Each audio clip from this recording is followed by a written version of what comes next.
بتائیں کہ بجٹ میں 700 ارب کے نئے ٹیکس لگانے کی تجویز، آئی ایم ایف کی مشاورت سے محصولات کا ہدف 9200 ارب مقرر، نان فائلرز کے گرد گھیرا تنگ کیا جائے گا۔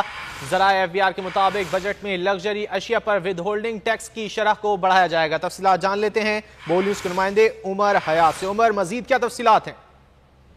بالکل جی، آئندہ بجٹ میں حکومت کی جانب سے 700 ارب روپے کے نئے ٹیکس لگانے کی تجویز سامنے آئی ہے، اور ایف بی آر کا جو آئندہ مالی سال کا محصولات کا ہدف ہوگا وہ 9200 ارب روپے تک رکھنے کی تجویز ہے۔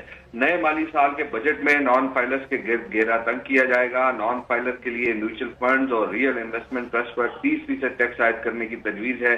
بجٹ میں لگژری اشیاء پر ود ہولڈنگ ٹیکس کی شرح کو بھی بڑھایا جائے گا۔ پراپرٹی کے شعبے میں لین دین کرنے والے نان جو فائلرز ہیں ان کی پر ٹیکس کی جو شرح ہے وہ دوگنی کی جائے گی۔ ریٹیل اور ہول سیل سیکٹر پر ٹیکسوں کی شرح میں بھی اضافے کی تجویز ہے۔ نان فائلر جو ہے وہ اب پرائز بانڈز پر بھی ود ہولڈنگ ٹیکس اضافی دے گا، اور مشینری اور کمرشل رینٹ پر بھی ود ہولڈنگ ٹیکس عائد کرنے کی تجویز سامنے آئی ہے۔ جی بہت شکریہ عمر ان تفصیلات کے لیے۔